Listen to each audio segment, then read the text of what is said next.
ওলির কাছে গেলে যে ওলি হওয়া যায়, হাজার গুনাহ থেকেও ফিরে আসা যায়, তার প্রকৃষ্ট প্রমাণ ছোট্ট একটা ঘটনার মধ্যে আপনারা পেয়ে যাবেন। হযরতে শেখ ফরিদ রহমতুল্লাহি আলাইহি তিনি একদিন জঙ্গলের মধ্যে আল্লাহর জিকির করে, আগেকার ওলিরা কোথায় জিকির করতো? কথা কয় নাকি? কোথায়?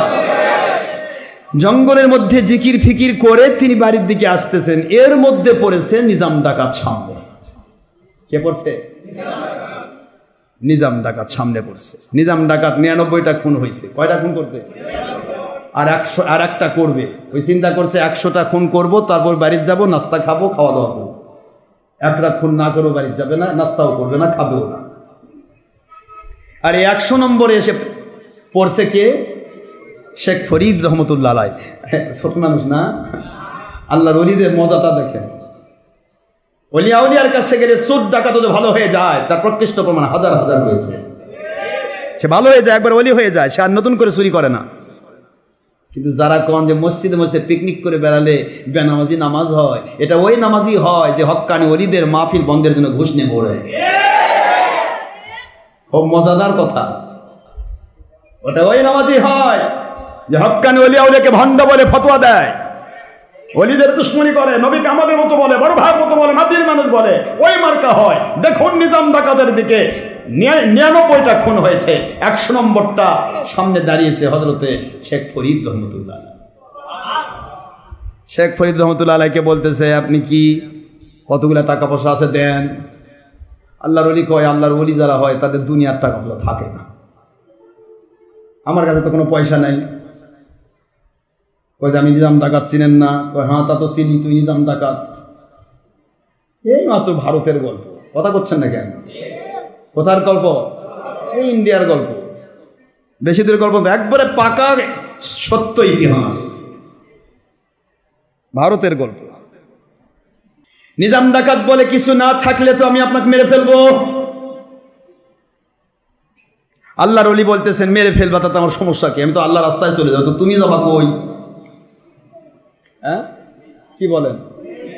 আমাকে মেরে ফেলবে? এ নিজাম ডাকাত, আমাকে তুমি মেরে ফেলবে, আমি আমার মালিকের ডাকে সাড়া দিয়া জান্নাতুল ফেরদৌসে ঢুকে যাব শহীদি মর্যাদা নিয়া। কিন্তু তুমি খুনি, তুমি কেমনে জবাব দিবা আল্লাহর কাছে?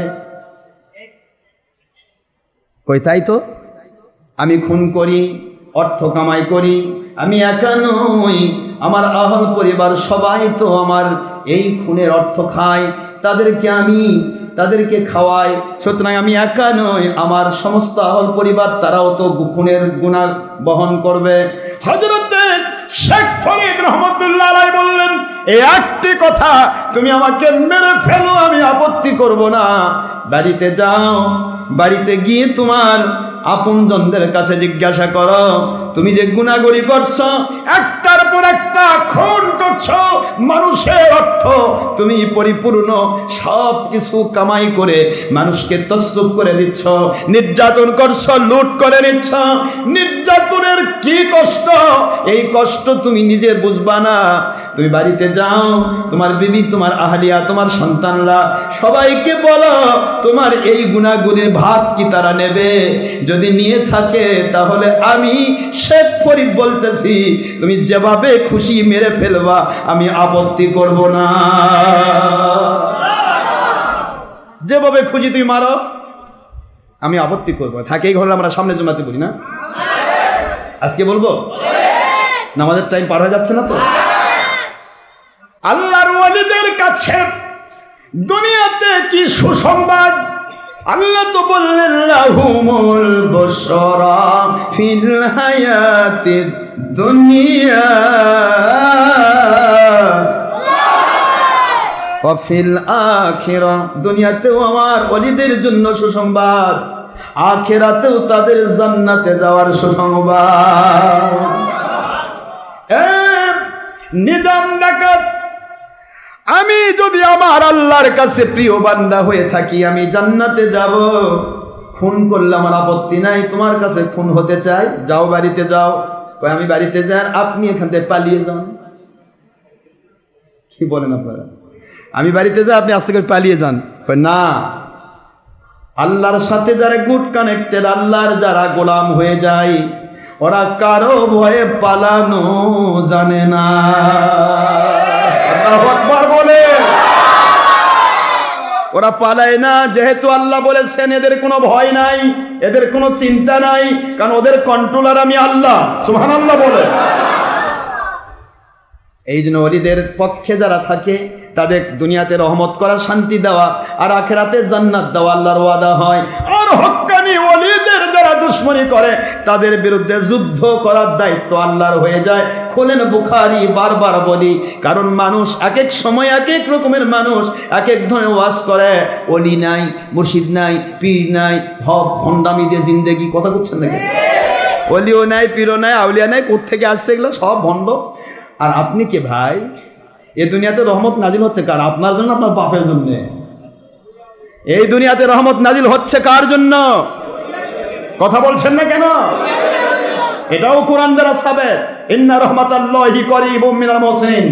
খুলুন সূরাতুল আরাফের, আপনি সূরাতুল আরাফ খোলেন, 56 নম্বর আয়াত খোলেন, 7 নম্বর সূরা 8 নম্বর পারা খুললে তো পেয়ে যাবেন। নিশ্চয় আমার রহমত নেককার ওলিদের নিকটে থাকে। রহমত, শান্তি, বরকত দুনিয়াতে ওলিদের কাছে থাকে। সুবহানাল্লাহ বলবেন না? আর আপনি করছেন কি পাওয়া যায়? ওলি মানে ভণ্ড। তো চোরের কাছে থাকে নাকি? নবীর দুশমনের কাছে রহমত থাকে না? গজব থাকে, গজব। বাবাজিরা আমার, ওলিদের কাছে কি রহমত থাকে? বুখারীতে তো আপনারা শুনেছেন, বুখারীর হাদিস দিয়া 99টা খুন করার পর 100 খুনের জায়গায় গিয়ে ওলির সন্ধান পাইল। শোনেননি? ওলির সন্ধান পাওয়ার পর চলে যাচ্ছেন, একটা পা ওলির বাড়ির দিকে দিয়েছেন, আমি তওবা করব। আমার মালিক বলে, রে জিবরাইল আমিন আলাইহিস সালাম, এই বান্দার তওবা কবুল করলাম, কারণ আমার ওলিদের জন্য সুসংবাদ। ও বান্দার তওবা কবুল করে নিয়েছি। সুবহানাল্লাহ বলেন। ওলিদের কাছে গেলে দুনিয়াতে রহমত পাওয়া যায়, গুনাহ মুক্তি পাওয়া যায়। দেখেন, আপনি বুখারী দিতে পাইলেন। এবার এটা আসেন, বুখারী না, এটা হিন্দুস্থানের ঘটনা। কোথাকার? এখনো খাজা নিজামুদ্দিন আউলিয়ার মতো মাজার আছে, যায় দিল্লিতে। কোথায়? দিল্লিতে। আব্দুল হক মুহাদ্দিস দেহলভী রাহমাতুল্লাহের মাজারও দিল্লিতে।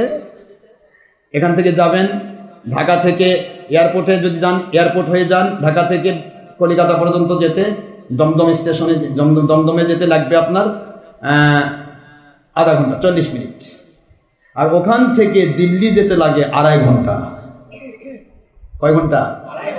উপর দিয়ে ইন্ডিগো, ইন্ডিয়ান প্লেনে 2.5 ঘন্টা লাগবে। আর যদি আপনি ট্রেনে যান তাহলে 40-45 ঘন্টা লাগবে।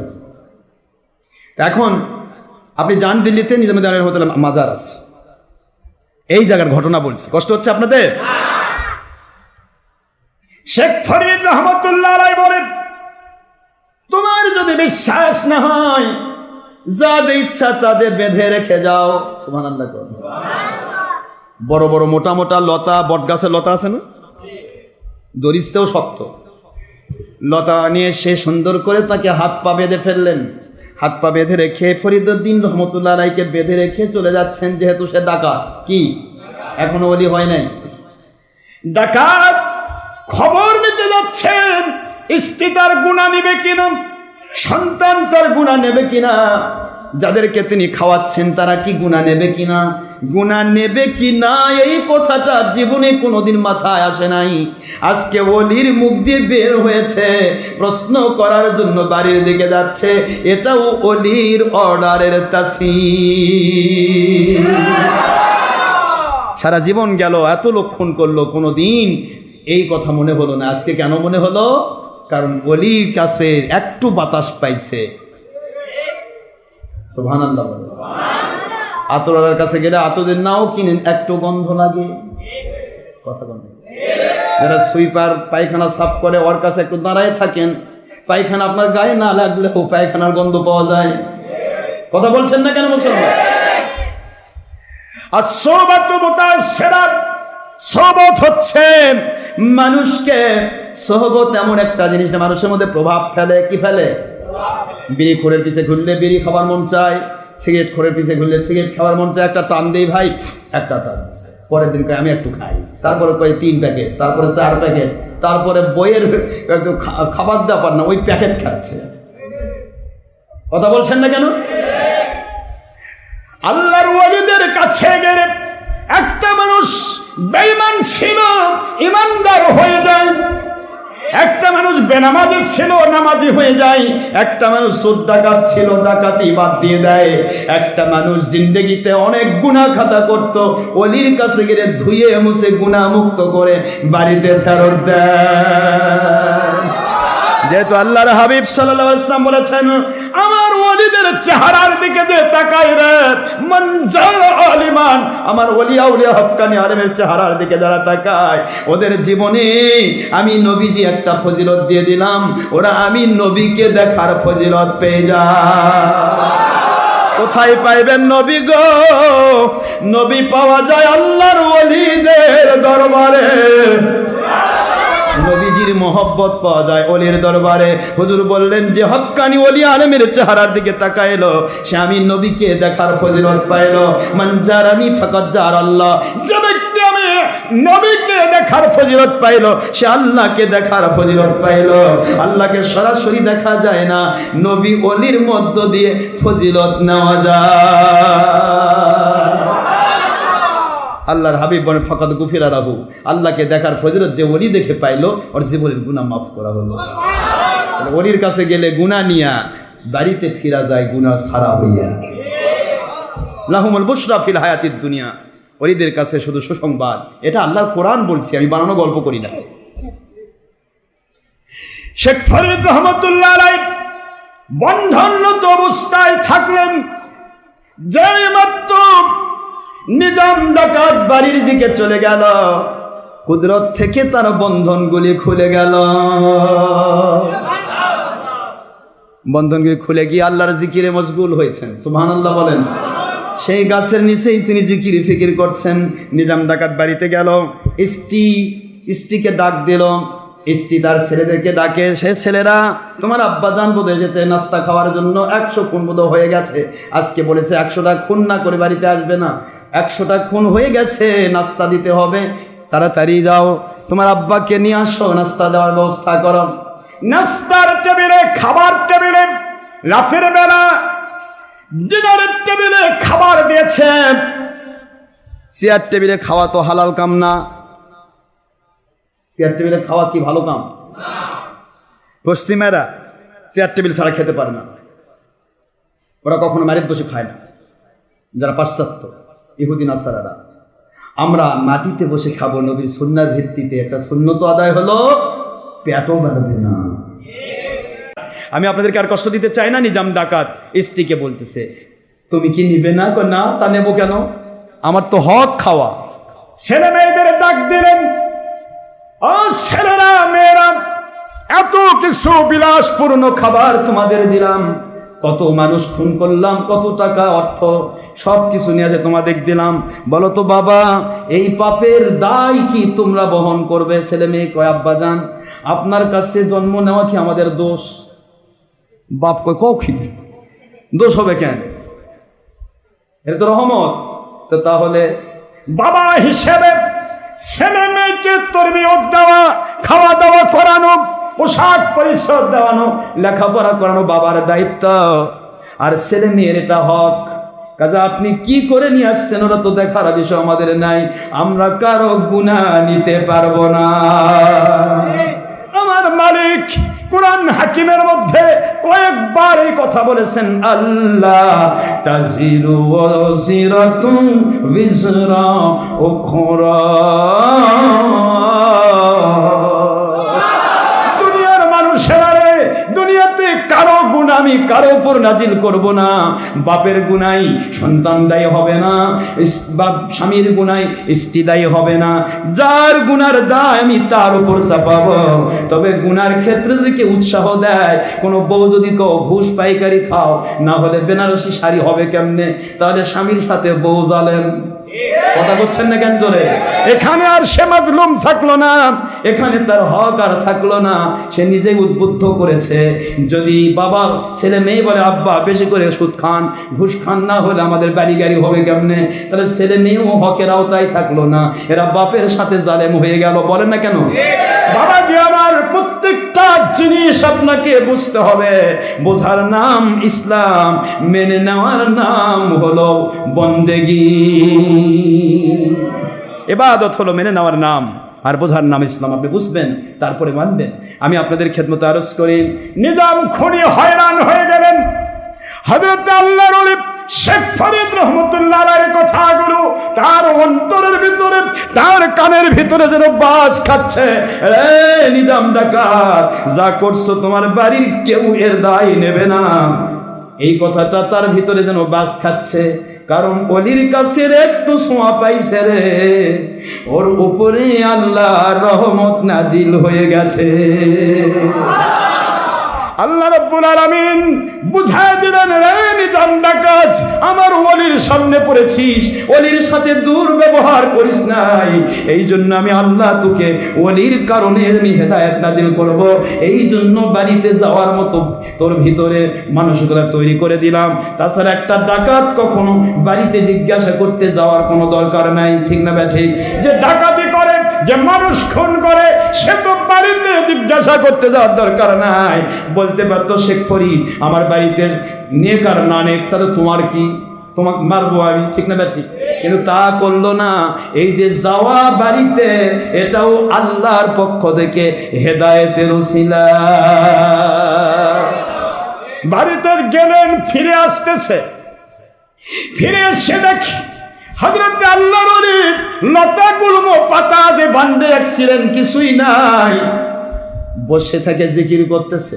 আল্লাহর ওলি দিয়ে তাকায় বলেন, আপনার লতা গুল্ম পাতা এগুলো খুলে দিল কে? খোলার তো কেউ নাই, এত টাইট করে বেঁধেছি, শক্তিশালী মানুষ খোলার কথা নয়। আল্লাহর ওলি বলেন, টেনশন করো না, আল্লাহর সাথে যে গোলাম, আল্লাহর সাথে গোলামির কানেকশন যার হয়ে যায়, দুনিয়ার কোনো শক্তি তার ক্ষতি করতে পারে না। আমাকে বেঁধে রাখা যাবে না, আমাকে বেঁধে রাখা যাবে না। তুমি বলো তুমি কি পেয়েছ? লোকটি বলে, ও আল্লাহর ওলি, বুঝতে পেরেছি আমার জীবনের কিছুই নেবে না। আমার ভিতরে আপনার কথা বারবার বাড়ি খায়, আমার ভিতরে ধ্বনিত প্রতিধ্বনিত হয়। ও আল্লাহর ওলি, আজ থেকে নিয়ত করে নিলাম, আমার ডাকাতির কোনো গুনাহ স্ত্রী নেবে না, সন্তান নেবে না, আমার আপনজন নেবে না। তাহলে কেন ডাকাতি করব, কেন খুন করব? আপনি দয়া করে আমাকে তওবা করান গো ওলি, আপনার কাছে আমাকে বায়াত পড়া করতে চাই, জীবনের গুনাহ ছেড়ে দিলাম, আর করব না। কত শত লোককে আমি খুন করলাম, আজকে আমি 99টি খুন করে 100 জনের দিলাম। আপনি আমাকে সামনে পড়ে এত দূর থেকে আমাকে দয়া করে বিপদ থেকে রক্ষা করেছেন। এই যদি হয়ে থাকে তাহলে আমাকে গুনার ব্যাপারে একটিবার তওবা করাই দেন। আল্লাহর ওলি তওবা করালেন। এরপরে তাকে বললেন, তুমি এই গাছের নিচে যেখানে তুমি আমাকে বেঁধে রেখেছো, এই গাছের নিচেই তুমি বসে থাকো। সুবহানাল্লাহ কোন? গাছটা ছিল একেবারে মরা গাছ। কি? ফল নাই, ফুল নাই, পাতা নাই, পুরা গাছটা নিচ থেকে মাথা পর্যন্ত মরা কাঠ, শুধু কাটা বাকি আছে। কি বাকি আছে? কাটা বাকি আছে, মরে তছনছ হয়ে গেছে, ফল ফুল ধরে না। ওই গাছের নিচে হযরতে শেখ ফরিদ রহমতুল্লাহ আলাইহি নিজাম ডাকাতকে বসিয়ে দিয়ে বলেন, ডাকাত এই জায়গায় বসো, যেভাবে সবক দিলাম সবক মোতাবেক আমলগুলি করো, করতে থাকো। নিজাম ডাকাত বলে, কতদিন বুঝবো আমার গুনাহ মাফ হয়ে গেছে, আমার তওবা কবুল হয়ে গেছে, কবে বুঝবো? আল্লাহর ওলি বললেন, বেশি কিছু বোঝার দরকার নাই, তুমি শুধু করতে থাকো। তোমার এই মরা গাছে যেদিন ফুলে ফলে সুশোভিত হয়ে যাবে মালিকের দয়ায়, সেই দিন তোমার গুনাহ মাফ হয়েছে, তওবা কবুল হয়েছে, তুমি ওলি হয়েছো বুঝে নিবা।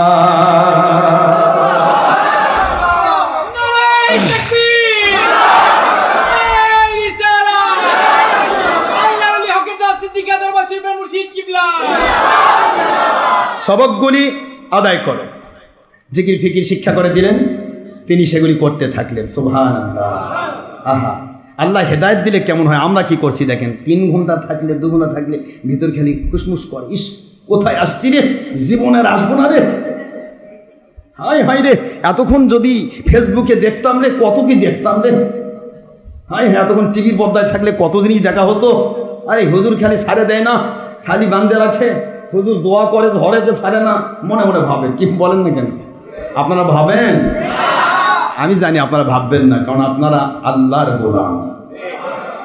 যারা শয়তানের গোলাম তাদের মধ্যে শয়তানে বুঝে দেয় যে তুই টিভির পর্দায় বসে থাক, কত সোয়াব, সব নিয়ে তোকে জাহান্নামে নিয়ে যাবো। আর ওলির দরবারে গেলে গুনাহ মাফ হয়, 100 বছরের নফল নামাজ রোজা সওয়াব পাওয়া যায় 1 ঘন্টায়। এখানে থাকলে তো শয়তানের টাইম লস, 50 বছর তো গুনাহ করাইছি, হঠাৎ করে সব মাপ পেয়ে যাবি, হাই হাই করছিস কি, তাড়াতাড়ি উঠ, কথা বল না কেন? এই জন্য শয়তান ধাক্কা দেয়, এই জন্য শয়তানের ধাক্কায় পড়বো না, তবে নামাজের টাইমে নামাজ পড়তে হবে, নামাজের টাইম পার হয়ে গেলে পড়া যাবে না, ঠিক না বা ঠিক? এখন প্রশ্ন হলো যে এখানে সে নিজাম ডাকাত বসে রইলেন একাধারে 12 বৎসর, সুবহানাল্লাহ বলেন, কত বৎসর? আপনারা তো 12 মিনিট থাকতে হয়রান হয়ে যান। 12 বৎসর, এই হিন্দুস্তানের কথা বলতেছি, বহুদূরের কথা বলছি না। 12 বৎসর এই পানির, এখানে পানির ব্যবস্থা তেমন ভালো নেই, এখানে তেমন কোনো গাছটাও তো লতা পাতা থাকলে না হয় ছায়া হতো, কথা বলছেন না, ছায়া হয় না, বৃষ্টির সময় বৃষ্টি উপর দিয়ে হয়ে যায়, রোদের সময় রোদ উপর দিয়ে হয়ে যায়, কথা বলছেন না কেন? 12 বৎসর ধরে নিজাম খুনি, নিজাম ডাকাত আল্লাহকে ডাকতেছেন, জিকির ফিকির করতেছেন, আমার হুজুর আমাকে শিক্ষা দিয়েছেন এই গাছে যেদিন ফুল ফুটবে সেই দিন আমার গুনাহ মাফ হয়ে গেছে বুঝবো, আমি আমার আল্লাহর কাছে কবুল হয়ে গেছে বুঝবো। একটা বার তিনি গাছের দিকে তাকান না, আমরা প্রতিদিন একবার করে তাকাইতাম, ফুটলো বোধ হয়, কি কোন আপনারা একটা বারও তাকায় না, গাছে ফুল ফুটুক আর না ফুটুক মালিকের কাছে আমি ধরা দিয়েছি মালিক আপনার কাছে, ফিরে এসেছি, আপনি যা করেন, আমরা এই গোলাম নিয়ে যা করেন, আমি ফিরে আসছি। গাছের দিকে তাকায় না, একবারও তাকায় না। 12 বছর, কত বছর? আল্লাহর ওলি শেখ ফরিদ রহমাতুল্লাহ আলাইহি 12 বছর পর তাকে দেখতে এসেছেন। ওই রাস্তা দিয়া নিজাম খুনির কি হলো? সুবহানাল্লাহ, নিজাম খুনি কি চলে গেল, পালাই গেল না, ডাকাত হলো? একদিনের সবক, সুবহানাল্লাহ সুবহানাল্লাহ। আল্লাহর ওলিদের সবকের সিস্টেমটা দেখেন, একদিনের সবকে নিজাম ডাকাত থেকে নিজামুদ্দিন আউলিয়া হয়ে গেল, সুবহানাল্লাহ। এরা কিসের কারণে বলেন না, কিসের কারণে? ওলির সোহবত, সুবহানাল্লাহ বলবেন না? কুনু মা'আস সাদিকিন। 99টা খুন করলো, 99টা খুন করতে তো একবারও তার মাথা কাঁপেনি, হাত কাঁপেনি, একবারও তার প্রশ্ন হয়নি। 100 নম্বরে এসে আল্লাহর ওলি সামনে পড়াতে হেদায়েত কপালে জুটে গেল। খুনের চাইতে বড় গুনাহ আছে? খুন তো কঠিন গুনাহ, কুফরির চাইতে খারাপ। মানুষ খুন করা কুফরি, আল্লাহ যদি মাফ না করে কাফের অবস্থা জাহান্নামে যাবে। তো মানুষ খুনের মতো বড় গুনাহ নাই, অথচ সেই 99টা খুন করলো, মাঝখানে শুধু আল্লাহর ওলি সামনে এসে দাঁড়ালো, একটু সবক পাল্টাই দিলেন, বাস ওর ভিতরে সার্কিট পাল্টে গেল। সার্কিট ছিল ভীমরুলের, হয়ে গেল মৌমাছি, কথা বলছেন না কেন? সার্কিট পাল্টে গেল। 12 বছর যেই দিন পূর্ণ হবে ওই দিন রাতের বেলা নিজাম ডাকাত জিকির করছে আল্লাহর কাছে, সবক হুজুর সবক দিয়েছে, আদায় করছেন, এর মধ্যে ঠক ঠক শব্দ শোনা যায় পারছে। চিন্তা করে আমি তো এই গ্রাম জমিনের মধ্যে, এই পুরা এই রাতের বেলা, রাতের নিভৃত বিশাল বড় জঙ্গল, এই জঙ্গলের ভিতরে আমি একা একা আছি, কোনো শব্দ সাড়া নাই, হঠাৎ করে শব্দ পাওয়া যায় কেন? একটু সবকটা ব্রেক করে, সম্ভবত আল্লাহর কুদরতের এলকা, সুবহানাল্লাহ। সবক ব্রেক করলেন 12 বছরের মাথায়, এতদিন সবক ব্রেক করেন নাই, সবক ব্রেক করে চলে গেলেন 12 বছরের মাথায়। এবার ঠক ঠক শব্দ শুনতে পাওয়া যায় কোথায়? ঠক ঠক শব্দ শুনে শব্দের দিকে যাচ্ছেন, গিয়ে দেখেন একটা লোক মাটি কাটতেছে। কিরে ভাই, রাতের বেলা আপনি জঙ্গলের মধ্যে মাটি কাটেন চোরের মতো, ব্যাপারটা কি? আপনি বুঝবেন না। বুঝবো না মানে? আপনি কে? আমি নিজাম ডাকাত। কি ডাকাত? নিজাম ডাকাতকে চিনে না এমন কোন লোক আছে? আমি নিজাম খুনি। লোকটা কয়, যাই কিছু হও হও, আমিও বড় ডাকাত। তুমি নিজাম ডাকাত হতে কি হয়েছে? আমিও বড় ডাকাত, বড় খুনি। কি হয়েছে? এলাকার ভিতরে একজন মেয়েকে ভালোবেসেছি, বিয়ে করার প্রস্তাব দিয়েছি, শুধু আমি খারাপ মানুষ এই জন্য আমার সাথে তার বিয়ে দেয় নাই। কি দেয় না? খারাপ মানুষ এই জন্য আমার সাথে বিয়ে দিল না, তার বাপ মাও বিয়ে দিল না। মেয়েটাকে আমি জোর করে উঠাই নিলাম, জোর করে বিয়ে করবো এই আশায়, জোর করে বিয়ে করবো এই আশায় যখন তাকে নিয়ে আসবো বাড়ি থেকে উঠাইতে গেছি, মেয়েটা আল্লাহ পাক রব্বুল আলামিনের কাছে দোয়া করে দিল, আল্লাহ এই জালেমের হাতে আমাকে সারা জীবন কষ্ট না দিয়া আপনার জান্নাতে আমাকে উঠায়া নেয়। মেয়েটার দোয়া কবুল হয়ে গেল। মেয়েটার জালেমের সাথে বিয়ে হবে না, খুনির সাথে বিয়ে হবে না, জালেমের সাথে বিয়ে হবে না। আল্লাহ এমন জালেমের সাথে বিয়ে হতে চাই না, বরং আপনাকে আপনি দয়া করে আমাকে আপনার জান্নাতে উঠায় নেন। আল্লাহ পাক কবুল করে নিলেন মেয়েটাকে, আল্লাহ পাক দুনিয়া থেকে বিদায় করে দিলেন। এরপরে বাড়ির মানুষেরা এই জায়গায় কবর দিয়ে গেছে, আজকে কেউ নাই। আমি ভাবতেছি যাকে জীবন ভর ভালোবেসেছি, বিয়ে করতে চাইলাম, তাও যখন পারলাম না, আমি খারাপ খুঁড়বো, কবর খুঁড়বো। ওই মেয়েটা তাকে আমি ভালোবেসেছি, এই সুবাদে কবরের মধ্যে আমি তার সাথে প্রেম নিবেদন করব, আমি তার সাথে দৈহিক অপকর্ম করব, এই চিন্তা নিয়ে আমি কবর খুঁড়তেছি। নিজাম ডাকাত বলে, রে জীবনে 100টা পূর্ণ হয় নাই। আমি যতই সবক আদায় করি, 12 বছর হয়ে গেছে, আমার হুজুর বলেছে আমাকে সবক আদায় করতে হবে, কিন্তু আজকে এই কবর পাশে আল্লাহ মেয়েটাকে তুই কবরের ভিতরে লাশের উপরে অপকর্ম করবি, সহ্য করলাম না। আমার আল্লাহকে সাক্ষী রেখে আমি তোর মাথাটা আলাদা করে দিলাম। আস্তে করে তলোয়ার দিয়ে মাথাটা তার গর্দান থেকে আলাদা করে দিয়েছে। সুবহানাল্লাহ কোন না? আলাদা করে দিয়ে যায় আর কয়, আল্লাহ 100টা হয়ে গেছে, আল্লাহ মারবা চাইছিলাম না, আল্লাহ তাও তো মারতেই হলো। এই বেঈমান কি অপরাধ করতে যাচ্ছিল, আল্লাহ আপনি দয়া করে ক্ষমা করে দিয়ে। আস্তে করে গাছের দিকেও তাকাই নাই, আস্তে করে গিয়ে আবার বসছে, গাছের নিচে বসে আবার জিকির শুরু করেছে। জিকির শুরু করে জিকির করে তার আবার, আপনারা আবার এরকম অপরাধ দিলে খুন করবেন নাকি? না, আপনারা সরকারকে ধরে দিবেন, কি কোন প্রশাসনকে ধরে দিবেন, ডাকেন ভাই প্রশাসন দেখেন কি করতেছে। নিজে আইন তুলে নেওয়া যাবে না, এটা নিয়ম নাই, এটা ওলিদের কায়কারবার আছে। এটা তো সে তো ডাকাত ছিল, আপনিও ডাকাত নাকি? কথা কনে কেউ নিজামুদ্দিন তো ডাকাত ছিলেন, আমরা তো ডাকাত নই, আমরা কোনো মানুষ খুন করতে, মানুষের ক্ষতি করতে পারবো না। এখানে আবার এই সবক না দেখো, হুজুর সবক তো পাওয়া গেল, মানুষ খুন করলে ওলি হওয়া যায়, এটা আরেক বিপদ। নাউজুবিল্লাহ। কত গ্যাটিস দেওয়া লাগে দেখেন, কোন সাইড দিতে কোন সাইড গ্যাটিস দেওয়া লাগে। তারপরে তো ফাঁসকে কয় যে আশরাফ সিদ্দিকী এই করছে সেই করছে। আরে কি করছি খালি সামনে হয় দেখ, আমি কেন খুলে খুলে দেখা বলছি।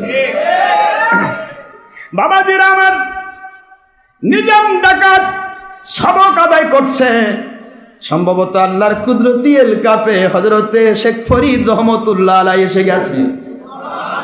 শেখ ফরিদ রহমতুল্লাহ সামনে এসেছেন। নিজাম ডাকাত চোখ খুলে কয়, হুজুর আমার তওবা কি কবুল হয়েছে? শেখ ফরিদ রহমতুল্লাহ আলাইহি বলেন, তওবা কবুল হওয়ার ব্যাপারে কি করেছো? কয় যে এই ঘটছে, একটা লোক খুন করেছি। আল্লাহর ওলি বলে, গাছের দিকে তাকাও, 99টা খুন করে তুমি আল্লাহ থেকে যত দূর সরে গিয়েছিলে, আজকে ওই একটি খুন করে আল্লাহর তত নিকটে এসেছ। দেখো তাকায়া তোমার মরা গাছ, উপরের দিকে তাকায় দেখে পুরা মরা গাছ ফুলে ফলে তরুলতায় ভরে গেছে। আল্লাহর ওলিকে এত দূর পর্যন্ত আল্লাহ কবুল করেছেন। হযরতে শেখ ফরিদ রহমতুল্লাহ আলাইহি বলেন, আমার মালিকের পক্ষ থেকে তোমাকে নিজামুদ্দিন আউলিয়া বানানো হয়েছে। আউলিয়াদের সর্দার নিজামুদ্দিন আউলিয়া রহমতুল্লাহ আলাই, তার মাদার শরীফ আজও আছে, যা দেখে আসেন। এই সেই নিজাম, সেই নিজামুদ্দিন রহমতুল্লাহ আলাই ওলি হলেন কিভাবে? লাহুমুল বুশরা ফিল হায়াতিদ দুনিয়া, আল্লাহর ওলিদের কাছে দুনিয়াতেও সুসংবাদ। যারা ওলির কাছে যায় সব গুনাহ খাতা মাফ হয়ে তারা নেককার হয়ে যায়। ওমা আলাইনা ইল্লাল বালাগুল মুবিন। হাদা মা ইনদি মা ইয়ানফা মা ইনদাল্লাহি ওয়া রাসূলিহি সাল্লাল্লাহু আলাইহি ওয়াসাল্লাম। সুবহানাকাল্লাহুম্মা ওয়া বিহামদিকা আশহাদু আল্লা ইলাহা ইল্লা আনতা আস্তাগফিরুকা ওয়া আতুবু ইলাইকা।